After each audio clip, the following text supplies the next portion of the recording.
Bismillah walhamdulillah. Salatu wassalamu ala rasulillah Sayyidina Muhammad bin Abdullah wa ala alihi wa sahbihi wa man walah. Wala hawla wala quwwata illa billah. Musibah yang mengena kepada orang mukmin jika dia tadi itu berhusnudzon kepada Allah, maka dia akan bisa mensyukuri, karena musibah itu akan bernilaikan seperti nikmat dari Allah Subhanahu wa taala. Karena itu jangan pernah orang mukmin dia tadi itu merasa, kenapa kok saya ini sudah beribadah, mungkin qiyamul lail, sudah jauh dari maksiat, kok mendapatkan musibah, sedangkan yang maksiat, yang mabuk kok jasadnya lebih kuat, lebih sehat, pekerjaannya lebih maju. Jangan menilai musibah kamu itu adalah merugikan, kemudian kenikmatan yang Allah berikan kepada mereka itu adalah menguntungkan. La. Orang kafir, orang fasik, dia mungkin dikasih nikmat, tapi nikmat itu adalah nikmat yang hina. Tapi di belakang itu ada di situ malapetaka yang sangat besar, bala yang sangat besar. Kita jangan seperti tikus, merasa ada roti yang bagus, tapi ternyata di dalamnya ada racun yang sebentar lagi dia akan tersiksa dan akan mati. Begitulah juga kadang-kadang dunia ini menjadi satu hal yang berharga, nikmat bagi orang fasik dan orang kafir. Kesenangan dunia itu adalah nikmat, tapi sesungguhnya di situ ada racun. Dia dibiarkan berdosa dengan itu nikmat yang Allah berikan, dengan rizki yang lancar, dengan jabatan yang tinggi, dia tambah zalim, dia tambah dosa, dia tambah kafir. Dialah orang-orang dikatakan innama numli lahum liyazdadu ithma. Aku memang manjakan bagi mereka supaya mereka tambah berdosa. Kenapa? Karena sebentar lagi dia akan merana, dia akan menjadi tersiksa, dan itu sangat panjang atau selama-lamanya neraka Allah. Na'udzubillah min dzalik. Adapun orang kalau menyangka, kenapa kok anak ini mendapatkan musibah padahal dosa anak kecil, orang yang lebih besar banyak dosa, mereka yang berzina, mereka minum khamr, mereka yang menzalim, kok tidak dikasih bala oleh Allah SWT? Pada hakikatnya mereka sudah dapat bala. Kenapa? Karena semakin maksiat, semakin dia diumbar kesenangannya di atas dunia. Itu adalah bala sebenarnya. Dan kapan manusia itu akan mengetahui bahwa orang itu lebih maksiat daripada dia? Jangan pernah menyangka kalau kamu itu berbuat salah sama Allah, orang lain adalah lebih salah daripada kamu. Jangan pernah menyangka begitu. Kadang-kadang manusia tadi itu ternilai dosanya kecil tapi besar di sisi Allah. Kenapa? Karena tidak ada ta'zim dan adab dengan Allah. Tidak ada ta'zim dan adab dengan Allah. Wa tahsabu haynan wa hiya indallahi azim. Ada orang berzina, ada orang minum khamr, dosa besar, tapi dia menyesali itu perbuatan. Itu menyesal perbuatan. Ada orang ngomong. Ini bukan minum khamr, ini bukan berzina, tapi dia melecehkan Nabi Muhammad, kufur. Kenapa? Karena tidak ada ta'zim kepada Allah, mengagungkan Allah, atau ta'zim ma'adzamahullah, atau mengagungkan apa yang diagungkan oleh Allah. Karena itu jangan pernah Anda menilai bahwa ada orang yang lebih maksiat kepada Allah daripada Anda. Maka Anda akan menjadi hamba pilihan Allah Subhanahu wa ta'ala.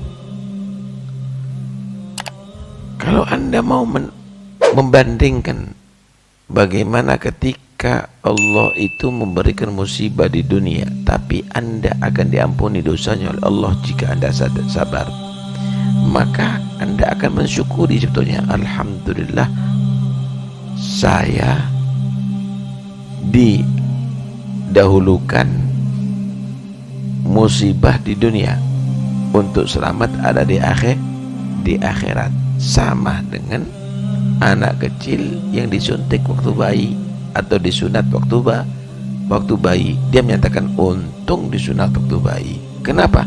Ketika dia sudah besar sudah nggak perlu disunat lagi.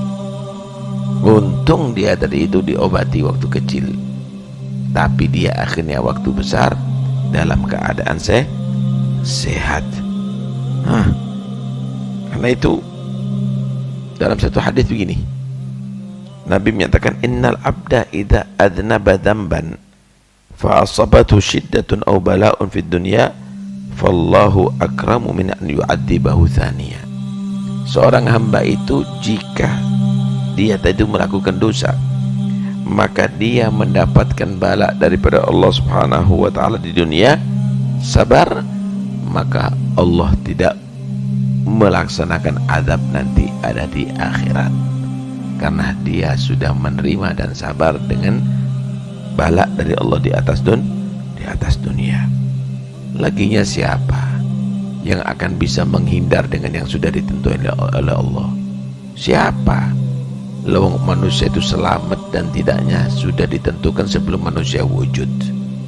Manusia tadi itu tidak mungkin akan bisa berlindung kalau sudah Allah menghendaki dia mendapatkan musibah. Kalau begitu jangan merugi dua kali dong. Udah Anda mendapatkan musibah tapi Anda nggak mendapatkan pahala. Terima dengan sabar, terima dengan ridha, maka kamu akan mendapatkan pahala yang besar di Allah Subhanahu wa ta'ala. Saudara, apa sih ujian yang Allah berikan kepada kita ini? Nggak seberapa kalau dibanding dengan bala yang akan diterima oleh orang-orang yang tidak diridhoi oleh Allah nanti di akhirat. Seberapa banyak sih pahala yang Allah berikan dengan ujian kita? Pahala Allah lebih besar nantinya ada di akhirat, asal kita mau sabar. Asal kita mau sabar. Coba lihat, ada orang sakit dikasih obat yang pahit, mungkin disuntik, sakit, nggak enak, tapi itu lebih baik daripada kalau sakitnya semakin parah. Kenapa? Karena yang mau sabar meminum obat yang pahit, mau merasakan sakitnya disuntik, akan menghasilkan kesehatan nantinya. Begitulah juga mau merasakan pahitnya ujian Allah di dunia, akan merasakan manisnya nikmat surga nanti ada di akhirat. Begitulah orang yang berakal, begitulah orang yang dewasa. Anak kecil dia dimarahi, dipukul karena main-main, karena tidak belajar. Dia ketika masih kecil dia menganggap ini adalah bala bagi dia, tapi sebenarnya itu satu kenikmatan. Kenapa? Masa depannya akan jadi alim, masa depannya menjadi orang terhormat. Begitulah perhatian orang tua kepada anak, begitulah perhatian guru kepada murid, begitulah juga perhatian Allah kepada orang beriman, supaya selamat di akhirat, supaya mendapatkan derajat di akhirat, supaya mendapatkan pahala yang besar, dikasih musibah.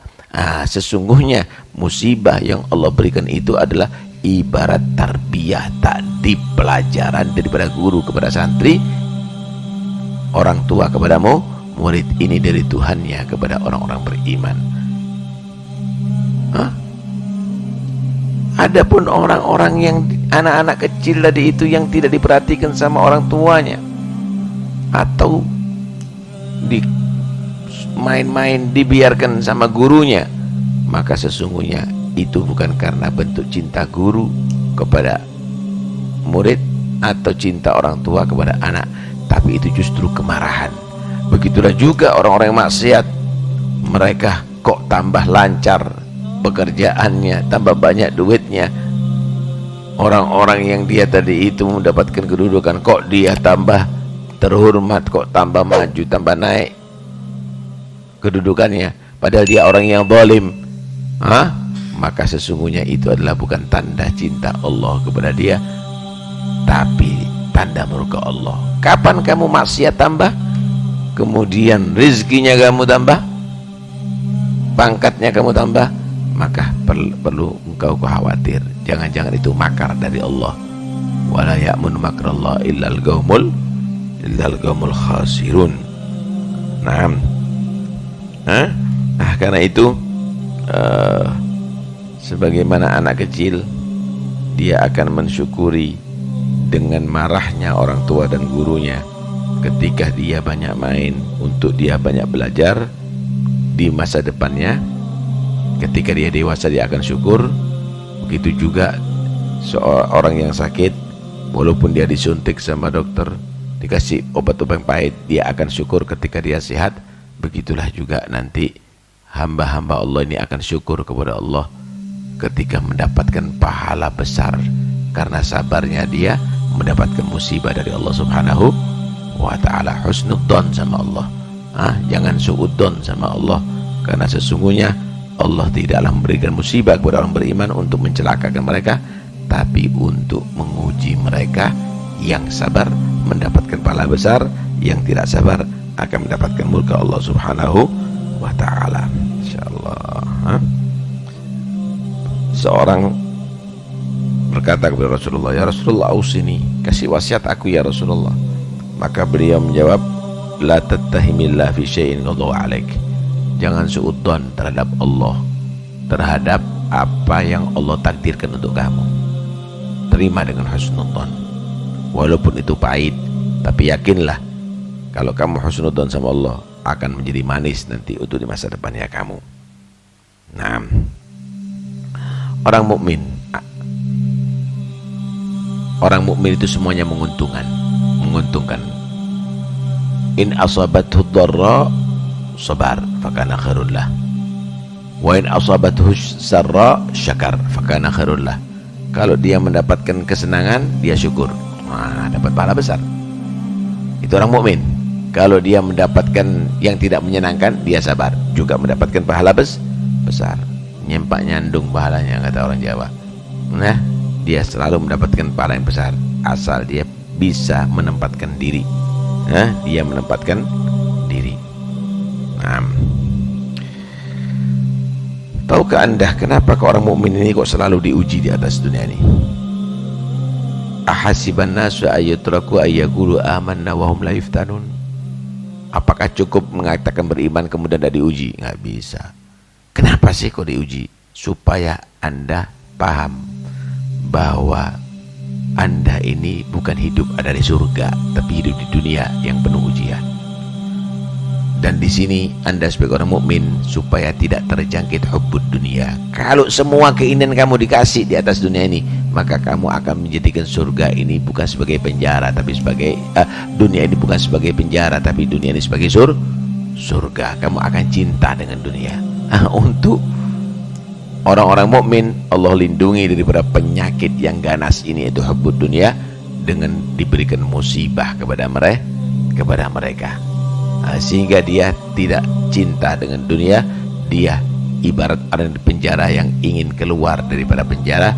Dia ingin ke tempat tinggalnya sendiri, bukan tinggal ada di penjara yang selalu dijaga, yang dipagar, yang tidak bebas. Dia ingin bebas, pulang ada di rumahnya. Begitulah juga orang mukmin, dia ingin bebas daripada dunia. Dia nggak ingin hidup ada di atas dunia ini yang tersiksa. Dia ingin kembali ke tempatnya nanti ada di surga Allah Subhanahu wa ta'ala. Untuk supaya nggak cinta dunia, maka Allah berikan musibah macam-macam kepada orang yang beriman ini. Sehingga benar apa yang dikatakan oleh Nabi, ad-dunya sijnul mu'min wa jannatul kafir. Masya Allah. Ada satu riwayat ada di sini, Ibnu Abbas radhiyallahu anhuma, beliau pernah berkata begini, syaka nabiyyun minal anbiya ila rabbih faqala ya rabbi al-abdul mu'min yuti'uk wa yajtanibu ma'asiyak tazwi anhu dunya wa tu'rid lahul bala. Ya Allah, seorang nabi pernah mengadu kepada Allah, ya Allah, orang mukmin dia taat kepadamu, ahli sholat, ahli qiyamul lail, ahli baca Quran, dia meninggalkan maksiatmu, jauh daripada maksiat, tapi kenapa kok dunia kamu sisihkan daripada dia? Hidupnya melarat, kenapa kok masih mendapatkan bala, masih mendapatkan musibah? Udah melarat hidupnya, nggak punya apa-apa, masih mendapatkan musibah, sakit itu sakit ini. Sebaliknya, wa yakunul abdul kafir la yuti'uk wa yastari'u 'alaik 'ala ma'asik tazwi anhul bala wa tabsut lahu dunya. Sebaliknya ada orang kafir yang dia nggak taat kepadamu dan dia selalu melakukan maksiat, berani melakukan maksiat, lah kok nggak kena bala dia dari itu, hidup bahagia dan dunianya berlimpah. Fa'ahallahu ta'ala ilaih, maka Allah mewahyukan kepada itu Nabi, innal ibadali wal bala'li, mereka hamba-hamba pilihanku adalah milikku, dan bala itu juga milikku, kata Allah. Wa kullun yusabbih bihamdi, semuanya mentasbih kepada aku, semuanya patuh kepada aku. Mereka hamba-hamba pilihan patuh kepada aku, bala juga patuh pada aku, karena enggak turun kecuali dengan perintahku. Fayakunul mu'min alaihi minad dunub, orang mukmin ada dosanya. Fa aswi anhud dunya, aku sisihkan dunia. Wa uridul bala, aku turunkan kepada mereka bala. Fayakunu kafaratan lidunubi, untuk melebur dosa-dosanya, untuk melebur dosa-dosanya orang mukmin. Kenapa? Hatta yalqani fa azziya bihasanati, sehingga ketika bertemu aku nanti di hari kiamat, kata Allah, dia nggak bawa dosa karena sudah dilebur dengan bala tadi itu dan dunia yang disisihkan daripada dia. Sehingga bertemu dengan aku, dia tidak membawa kesalahan dan dosa, tapi membawa hasanat, kebaikan. Aku akan balas kebaikannya, nggak aku balas dosanya. Berbeda. Ada orang kafir lahul hasanat, dia banyak berbuat baik. Ada kadang-kadang orang kafir dermawan, ya enggak? Ada orang kafir dia menciptakan lampu. Ini masjid-masjid juga dapat penerangan tuh. Dia menciptakan lampu. Ada yang menciptakan pesawat sampai ngantarkan Anda haji, umroh misalnya. Macam-macam ada di situ. Mereka mendapatkan hasanat. Tapi dia kafir. Fa absut lahu fir rizq. Ya, aku lancarkan rezekinya oleh Allah di dunia. Lihatannya aku kasih berlimpah. Wa azwi anhul bala, aku jauhkan dari bala. Namanya disebut ada di mana-mana kebaikannya. Tapi semuanya itu fa azziyahu bihasanati fid dunya, untuk aku balas kebaikan yang ia lakukan di dunia, ada di dunia kebaikannya. Sehingga ketika nanti bertemu dengan Allah, bawa dosa kafir, bawa dosa mensyirikkan Allah, kebaikannya sudah dibalas di dunia, nama baik disebut-sebut, terhormat, dunia banyak, mobil bagus dan seterusnya. Hatta yalqani, sehingga dia bertemu dengan aku hanya membawa dosa. Kenapa? Kebaikannya sudah dikasih di atas dunia. Fa'azziyahu bisayyiati, maka yang aku balas adalah dosa-dosanya saja. Loh, kan ini demi penyelamatan orang beriman, karena ada kesalahan di dunia, dibereskan saja di dunia dengan dikasih musibah oleh Allah, sehingga nanti di akhirat hasanat, kebaikan imannya, Islamnya akan dibalas oleh Allah, masuk surga. Orang-orang yang kafir tadi itu yang berbuat baik, dibalas kebaikannya itu di dunia, sudah ya, udah impas, udah impas, kebaikan kamu sudah dibalas di dunia, nanti di akhirat tinggal dia membawa dosa saja, dosanya kufur, dosanya syirik, dosanya maksiat kepada Allah. Akhirnya yang dibalas adalah kesalahan-kesalahan tadi itu. Seharusnya orang mukmin bersyukur, alhamdulillah, lebih baik di dunia yang musibah itu tidak lama, yang musibah itu berakhir dengan mati, daripada di akhirat yang tidak ada mati, yang musibahnya itu lama dan bisa selama-lamanya. Nasallallahu alaihi wasallam.